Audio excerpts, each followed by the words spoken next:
Olá, pessoal, bem-vindos ao Despertos. Você está entrando em um programa onde o normal é ser desperto.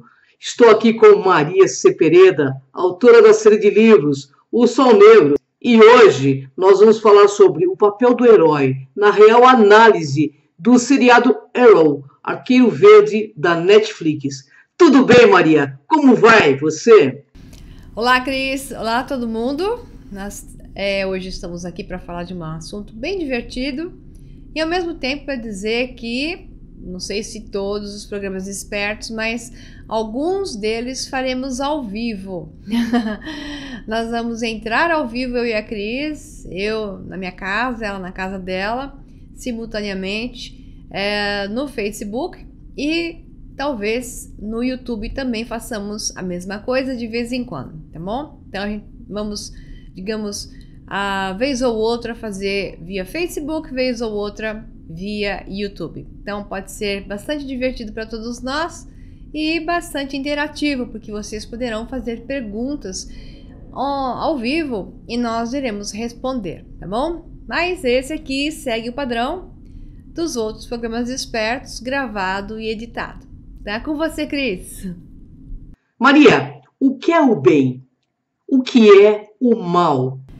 Esse é um tema que eu sempre trato, não só com os meus alunos, mas nós já chegamos a falar disso, vez ou outra, em algum programa de expertos, onde a análise do que é o bem seria o seguinte: o maior benefício, ou o melhor benefício possível para o maior número de pessoas, mesmo em detrimento de alguns. Ou seja, quanto mais pessoas beneficiadas com algo, mesmo que alguns sejam prejudicados, isso seria o bem na balança da dualidade onde nós estamos.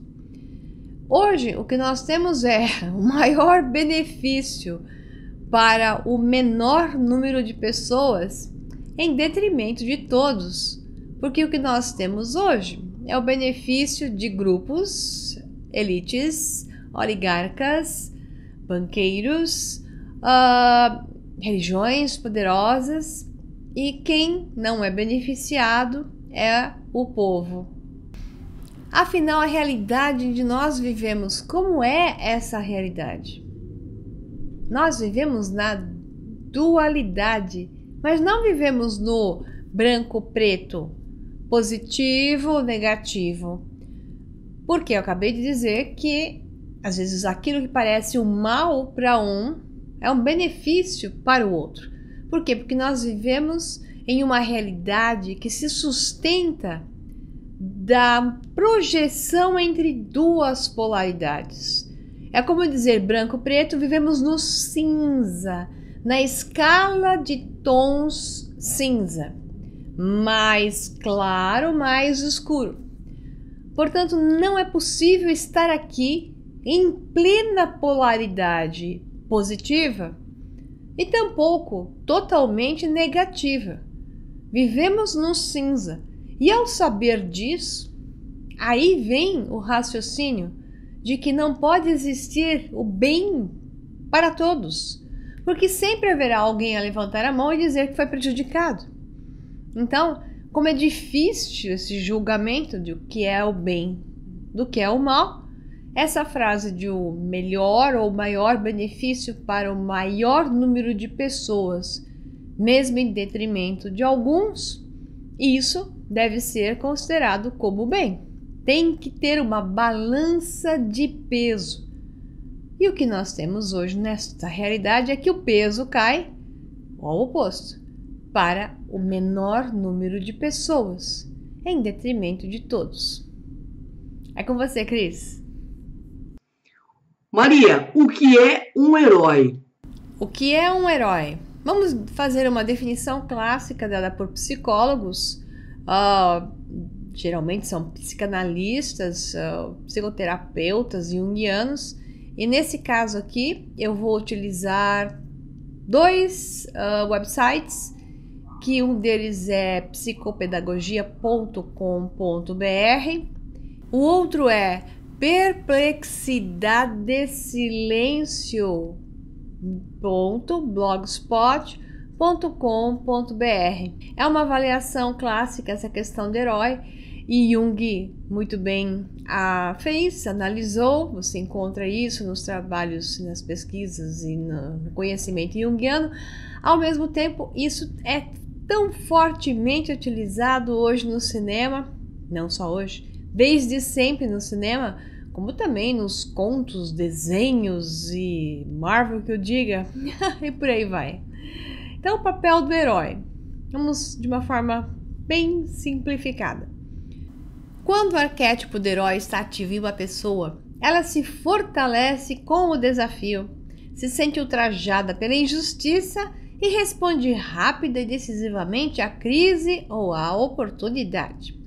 Há uma semelhança e até afinidade entre os arquétipos do explorador e do herói. Mas, enquanto o explorador busca encontrar a si mesmo, o herói quer se ratificar ou provar, tentando sempre superar os seus limites. Note aqui a diferença. Vou ler de novo. Enquanto o explorador busca encontrar a si mesmo, o herói quer se ratificar ou provar, tentando sempre superar os seus limites, além de constantemente tentar melhorar o mundo em diversos aspectos, fazendo dele um lugar melhor, mais encantador e agradável.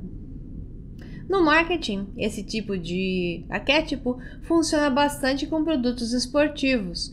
Ele também pode ser utilizado no marketing ligado a causas sociais, como o próprio marketing social, que busca influenciar no comportamento de um determinado público-alvo, visando ao maior bem-estar da sociedade no longo prazo.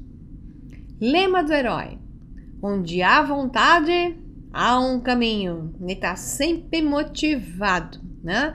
O herói é o que está sempre em alto nível de motivação.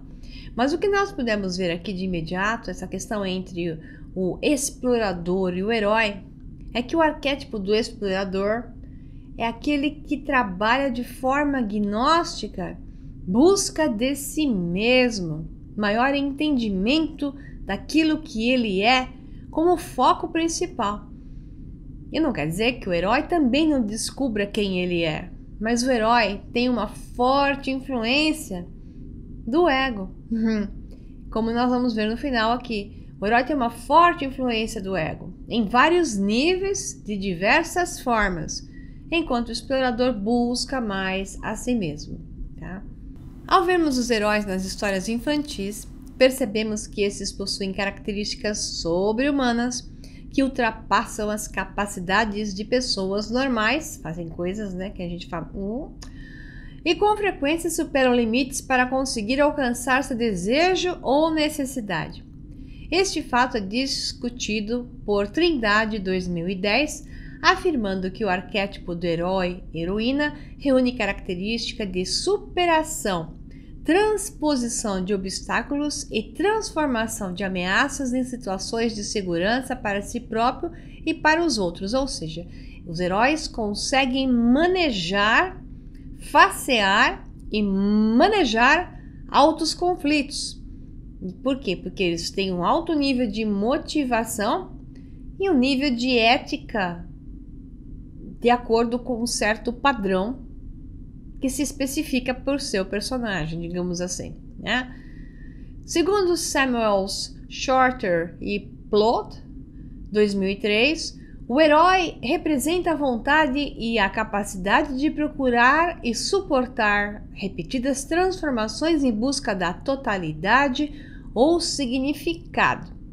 Ele tem lá o seu lema, ele defende uma bandeira, né? Busca isso dentro dele e tenta mostrar isso para o seu público. Por isso, às vezes, parece ser ego. Outras vezes é o self. Então, umas vezes é o seu eu verdadeiro que está ali se descobrindo ou sendo descoberto pelo próprio herói. Outras vezes é fortemente o ego, né? Em outros termos, ele é a personificação do eixo ego-self. Self é o si mesmo, ok? Assim, segundo Oliveira, 2007, a tarefa do herói consiste em trazer à luz as dificuldades pessoais e erradicá-las em favor do próprio crescimento. Por isso tantos desafios e altos sacrifícios. A narrativa em geral envolve libertar-se de um poder opressor que ao mesmo tempo amedronta e protege, e adquirir o próprio poder de escolha e decisões. Às vezes acima da lei, né? O que geralmente acontece com os heróis que a gente conhece. Então a jornada apresenta vários personagens que interagem com o protagonista, alguns o auxiliam e outros o confrontam, o conduzindo a enfrentamentos inimagináveis. Essas outras personagens são partes da própria personalidade, tais como medos, potenciais instintivos, criatividade, intelectualidade e por aí vai. Interessante, né? Outros elementos presentes são mais impessoais, como objetos mágicos, essa parte eu gosto, mapas, indicadores da jornada a ser seguida, que representam o impulso natural para o crescimento e amadurecimento, ou seja, é a presença do self, do si mesmo, como um organizador da psique individual e coletiva. Isso é Jung, baseado em Jung, escrito em 2008, pelo texto em si.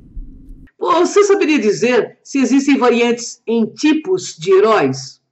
Os 7 tipos de heróis, vamos ver? Baseado no website Perplexidade Silêncio.blogspot.com.br.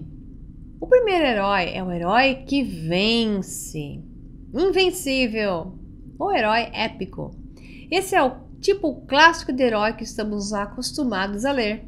São aqueles personagens que desde o início da história mostram-se confiantes e poderosos, conquistam respeito e admiração de todos, do leitor inclusive, né?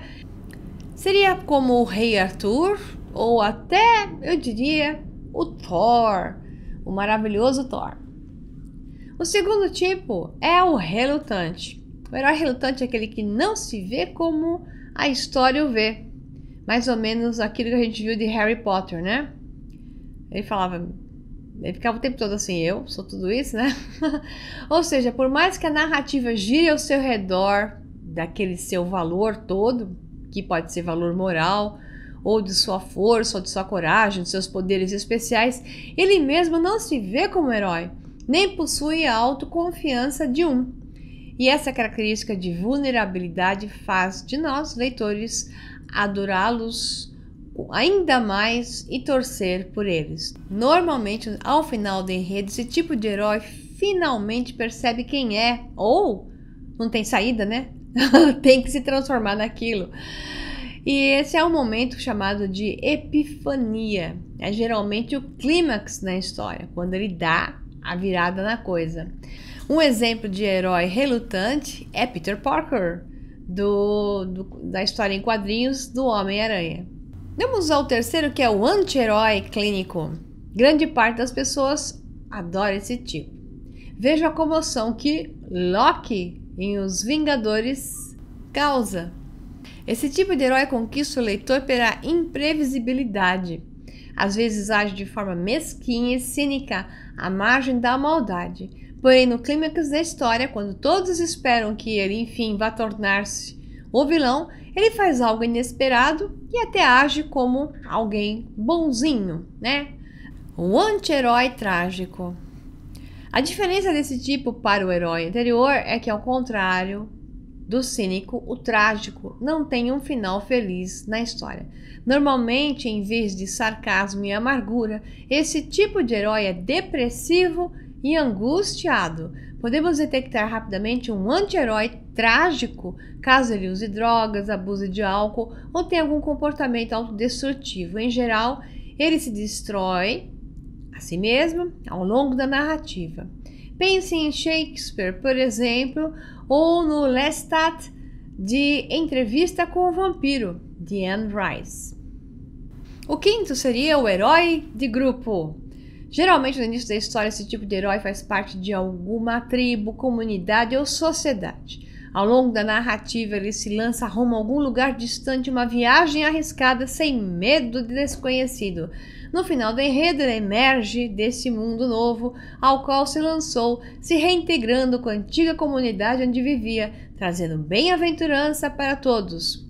Como exemplo, temos, então, Katniss Everdeen, de Jogos Vorazes, de Suzanne Collins.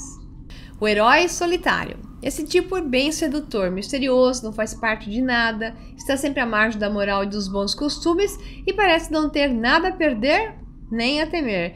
Em geral, ele enfrenta os desafios da história sem auxílio de ninguém e seu pior inimigo é si mesmo, seus medos, limitações e frustrações. Esse exemplo pode ser de A Esposa, de Ensaios sobre a Cegueira, de José Saramago. Sétimo, o herói mentor. Esse tipo de herói aparece na história como mentor, tutor ou professor de outro herói. É uma personagem secundária no sentido de que o enredo não gira ao redor dele, mas sem ele a história ficaria incompleta. São sábios e às vezes intimidadores.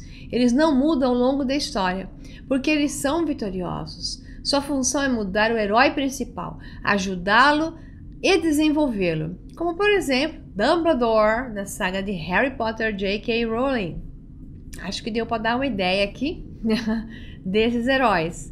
É com você, Cris. Como fazer o bem no arquétipo do herói? Como fazer o bem no arquétipo do herói?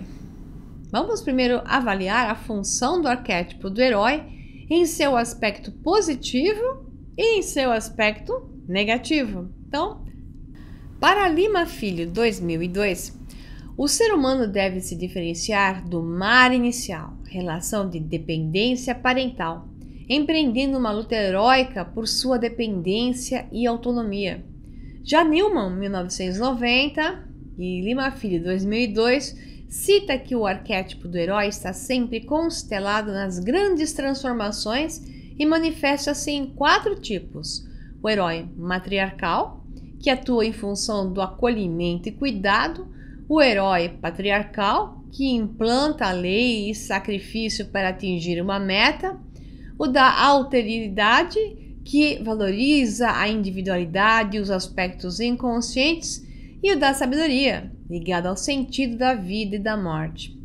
A agressividade inerente à energia do herói pode se expressar como uma construtiva, realizadora e criativa, ou destrutiva, violenta e venenosa atividade.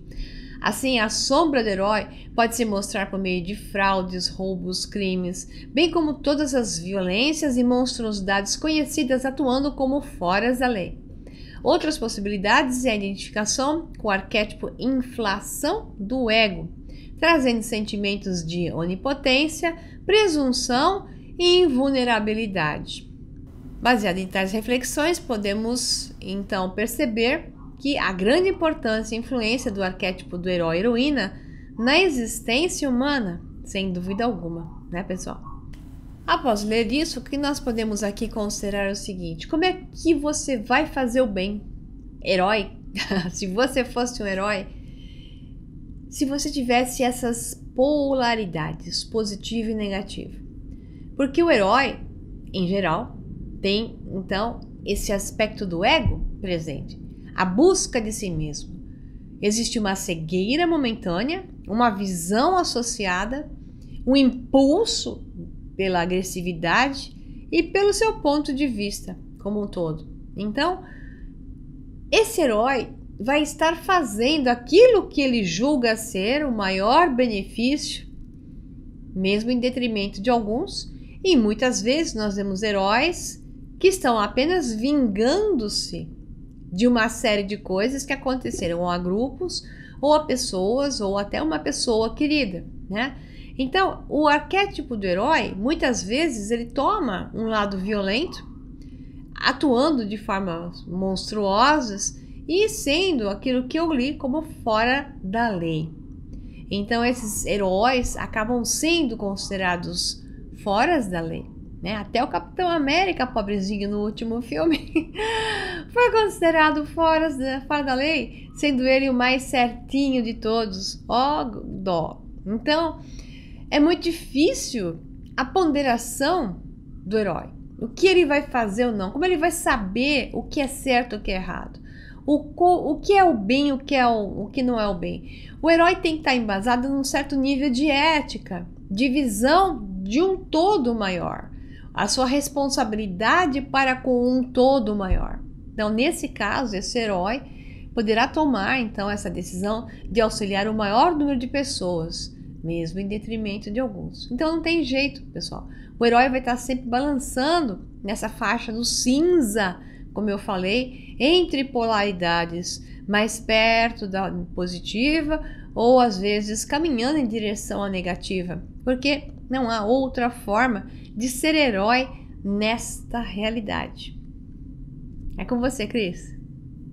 Maria, como o equilíbrio mental, a mente reativa e sua influência determina o comportamento do herói? Excelente pergunta.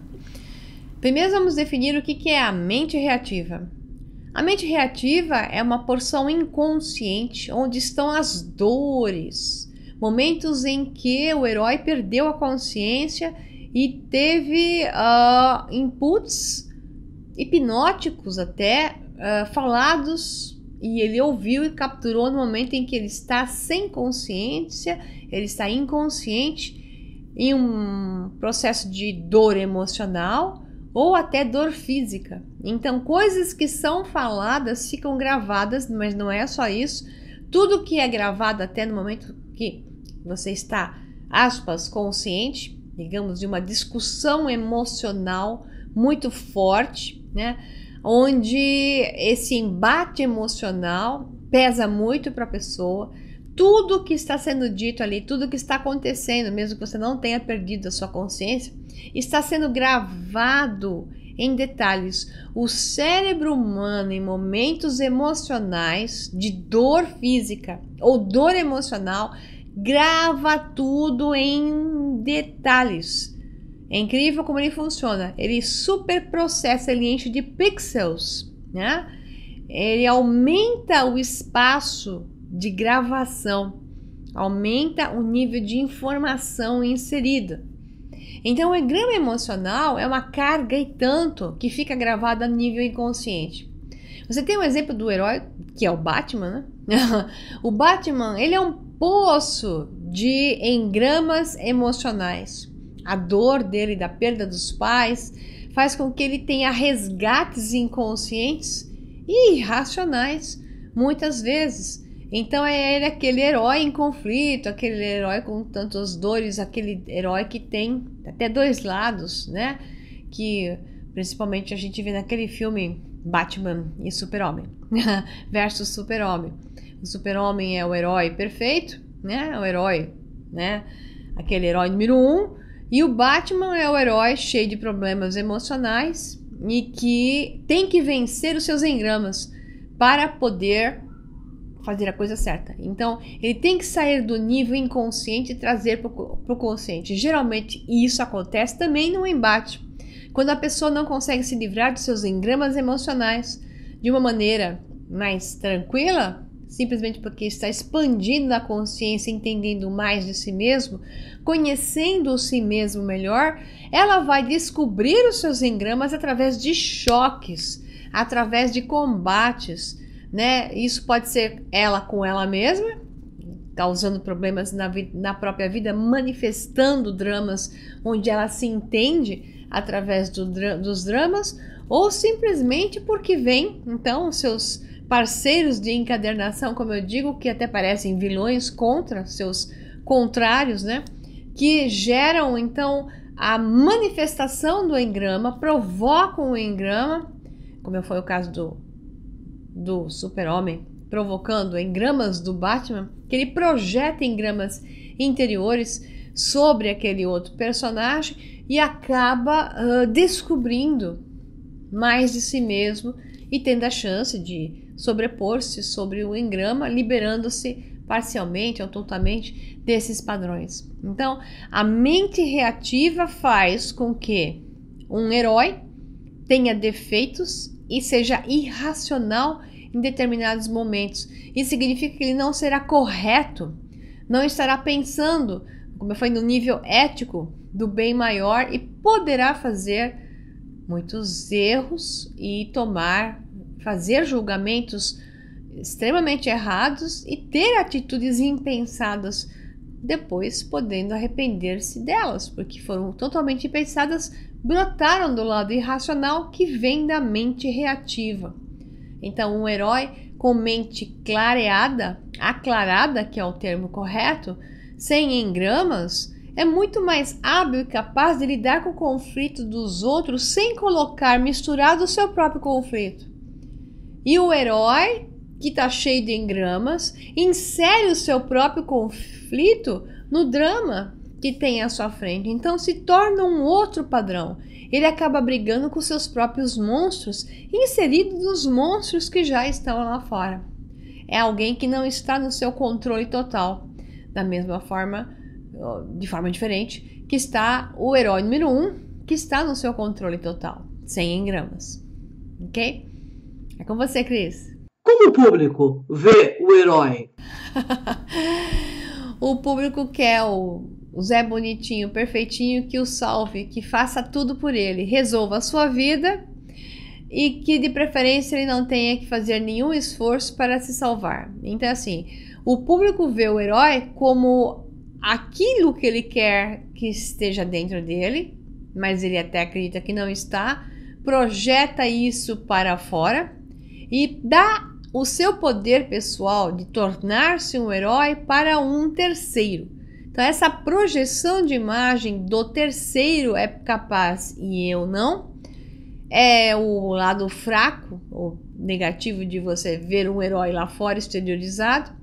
Por outro lado, o herói exteriorizado é uma chance de você olhar no seu espelho e buscar as mesmas qualidades em você mesmo, né? Tudo depende da pessoa, o que ela necessita no seu processo, no seu caminho de desenvolvimento. Como eu falei, o mais negativo disso tudo é achar que um terceiro tem que resolver a sua vida e enquanto você não faz nada a respeito. Então você vai lá, herói, pega os caras, resolve minha vida, me livra dos caras e eu não faço nada a respeito. Então, nesse aspecto, o herói é extremamente negativo no desenvolvimento gnóstico da pessoa.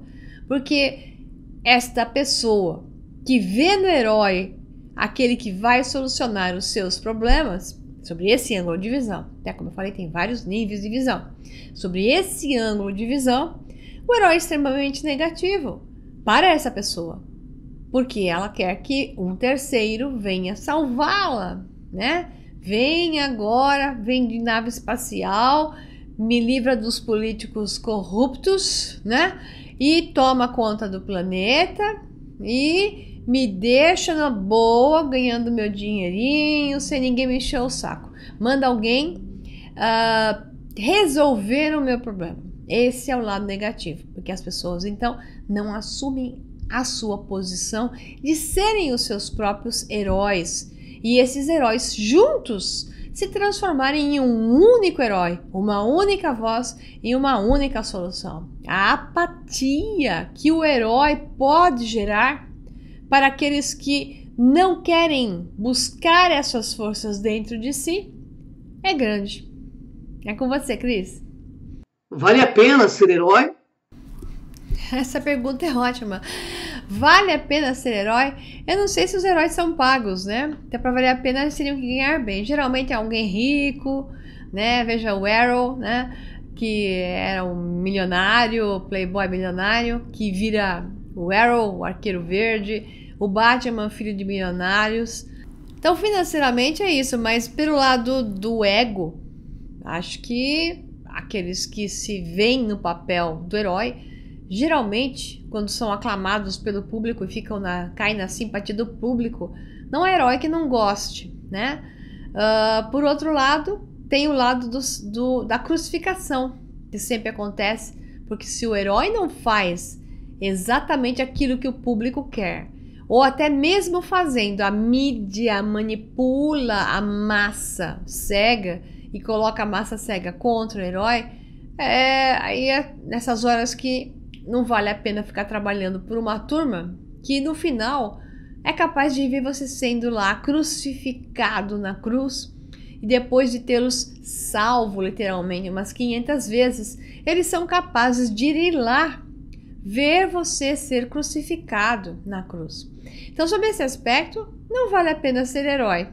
E é isso que você pode esperar de alguém, porque quando você dá demais, um gradiente muito grande para alguém, que no caso é o público, o herói faz demais pelo público, pelas pessoas, e elas não têm como pagar, devolver isso, você pode esperar que a crucificação vai acontecer mais cedo ou mais tarde. Por isso que não se deve dar de forma exagerada, porque ocorre um aspecto psicológico que a pessoa não consegue te devolver daquela forma e acaba gerando um padrão de reação overt sobre a pessoa.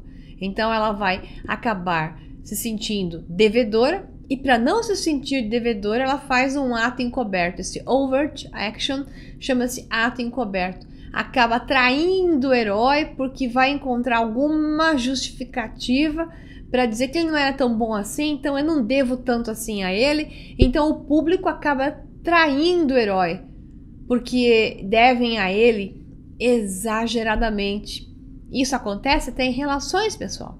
Quando uma parte dá demais para a outra parte se sente com o peso de ter recebido demais e não ter como pagar, ela vai criar um ato encoberto. Ela vai criar uma versão, uma visão daquele que deu tanto, que denigra a imagem ou que quebre aquela imagem perfeita para que ela não mais se sinta tão devedora assim. Cuidado quando você dá demais, porque esse é um efeito colateral extremamente clássico e complicado nas relações. Por isso que o dar e receber tem que ter um equilíbrio, tá? Então, o herói tem que botar o público para trabalhar com ele.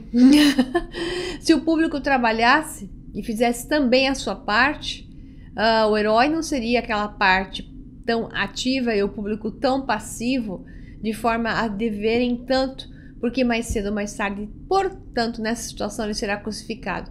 De contrapartida, se ele colocasse o público para se manifestar, então o herói ideal é aquele que move o público para que as pessoas façam a sua parte. Porque aquele herói que não move as pessoas para que elas façam a parte delas, como eu falei, será crucificado. Portanto, não vale a pena ser herói.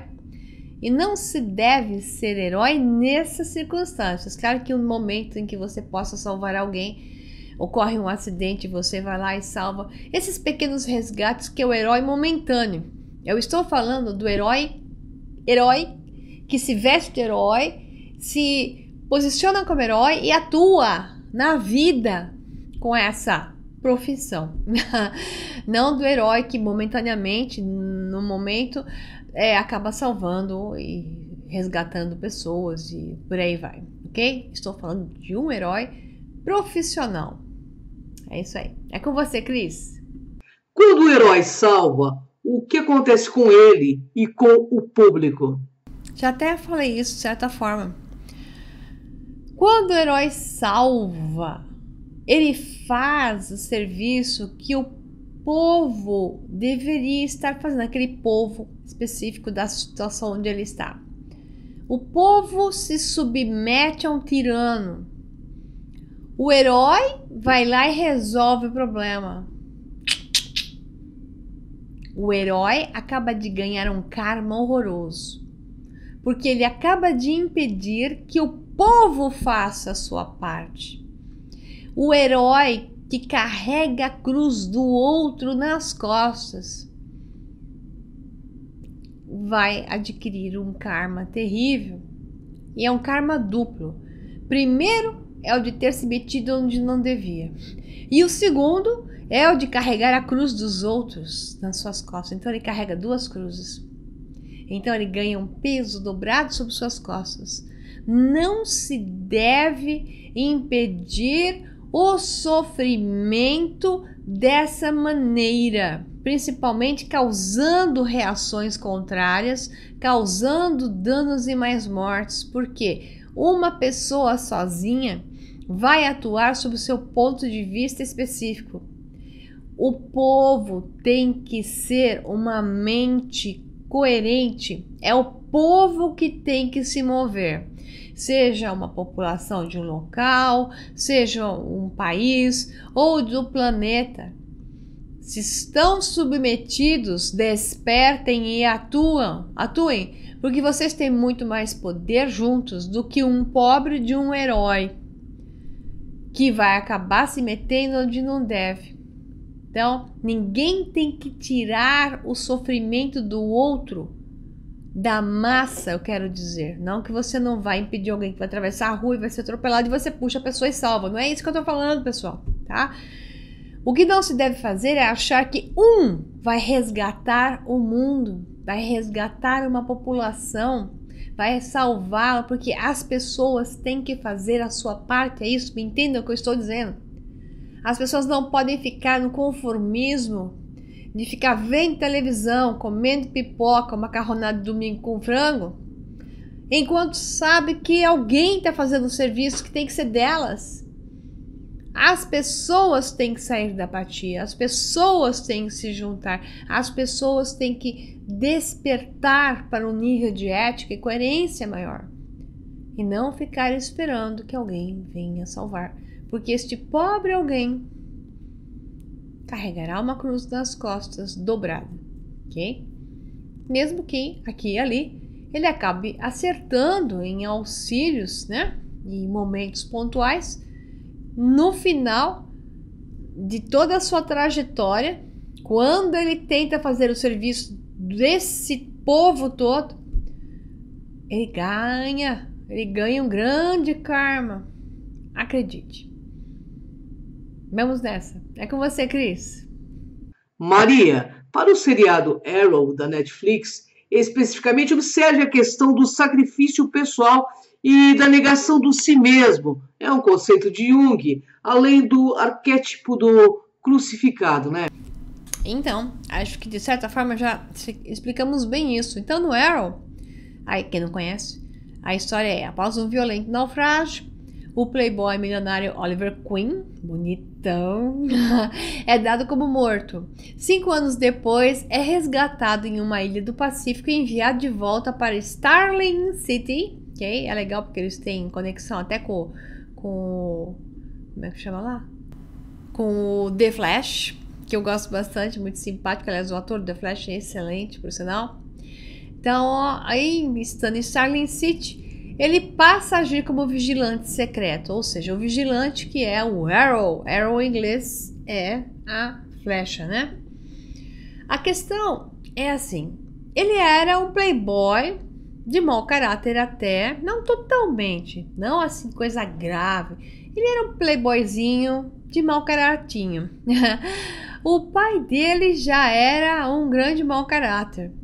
E o pai dele fez um monte de coisas erradas. E o pai dele, ao morrer, diz pro filho: você vai limpar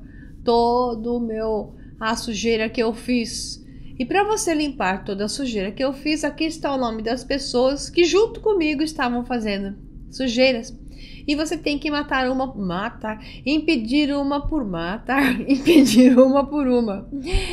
Aí ele passa por uma série de desafios pessoais para se transformar em um boboca riquinho que não sabia fazer nada, em um homem que se desenvolve a nível de força, assume o perfil do herói a nível de força, determinação, segurança, propósito, e ele então se assume como: vou limpar a barra da minha família. Então, novamente, o que você tem aí é uma questão de um ato encoberto. Por quê? De certa forma, ele não estava limpando só a barra do papai, ele estava limpando a própria barra dele, porque ele se julgou errado, porque ele fez uma sequência de coisas erradas, de pouca ética ou nenhuma, né? traições e por aí vai.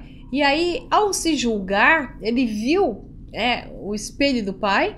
Então ele se espelhou no pai. Quando descobriu, no momento da morte, que o pai conta todas as coisas que ele fez, que ele então deveria limpar esse passado. Esse limpar o passado era, na verdade, uma redenção para si mesmo. Mas veja a redenção que ele descobre.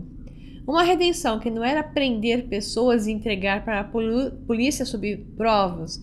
Era sair matando, né?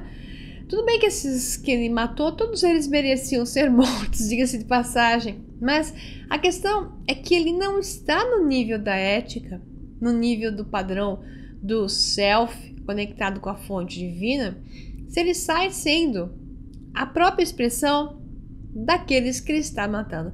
Chega um momento que a gente fica na dúvida assim, na dúvida não, fica na questão que o arqueiro verde, né, que é o vigilante, que é outro termo que se usa ali, o Arrow, é extremamente do mal, porque ele estava baseado em seu ponto de vista. Para ele havia o maior benefício para o maior número de pessoas, mesmo em detrimento de alguns. Ponto. Ele via dessa forma, por isso ele pegava e matava.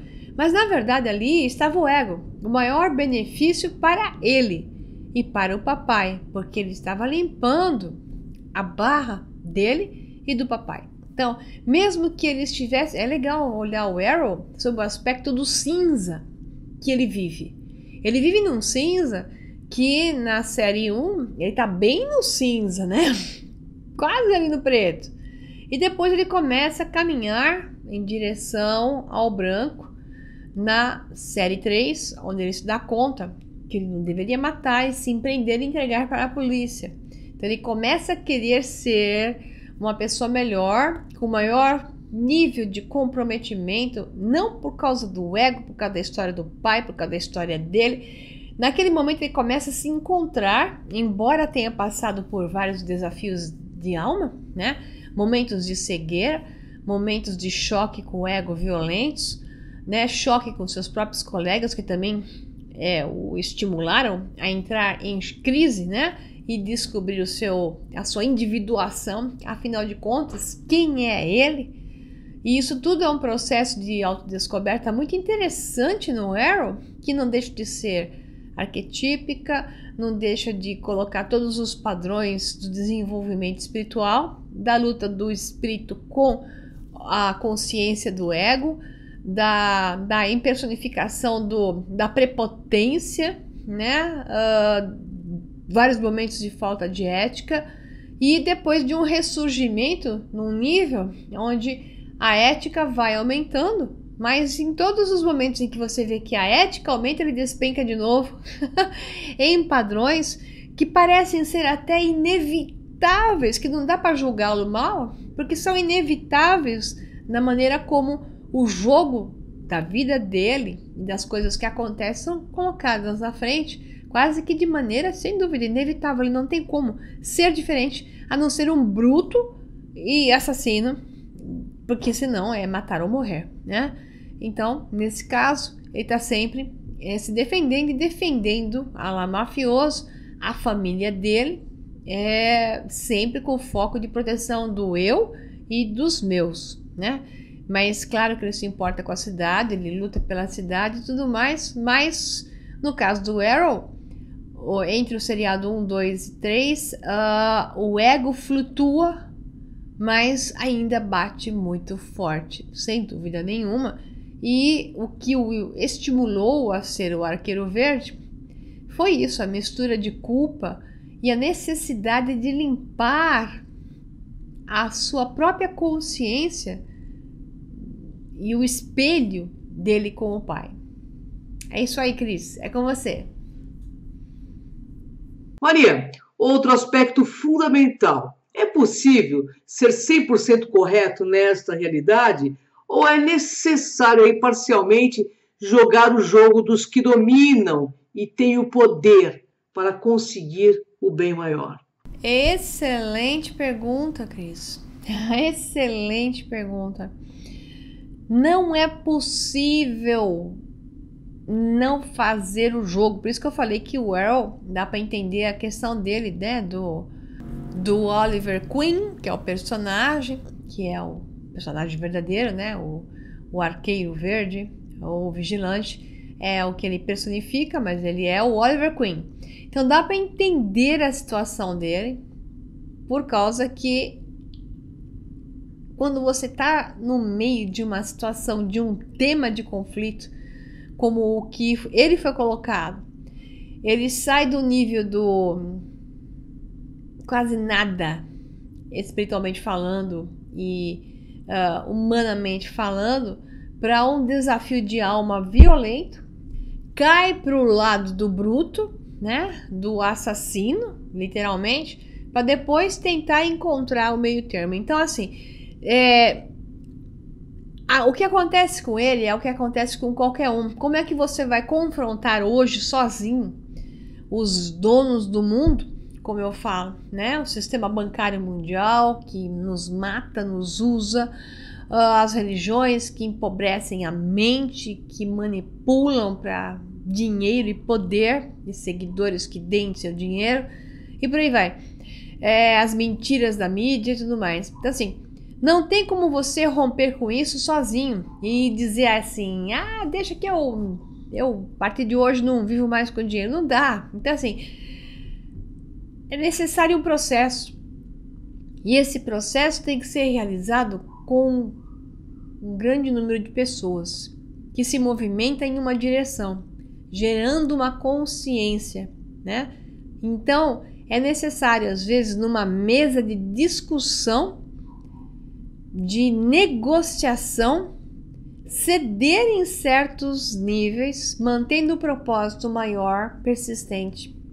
Então, é necessário atingir o objetivo aos poucos, comendo pelas beiradas às vezes, e caminhando numa negociação, cedendo aqui para poder pegar ali, como um jogo de xadrez, jogando as peças do jogo até você chegar no seu objetivo final. É duro, mas é assim, pessoal. Se você romper de vez, tudo que você vai criar é a sua autodestruição. Infelizmente, o cinza é a verdade dessa realidade. Então você tem que saber lidar com isso num jogo de negociação, desde que a sua meta seja o branco.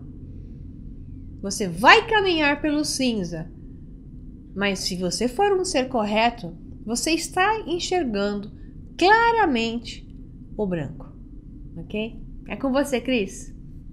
Gratidão, Maria, gratidão, internautas. Uma honra estar com vocês. Inscrevam-se no Kron TV, nosso canal do YouTube, ou no Som Negro 11, canal de Maria Pereda. Contamos com vocês.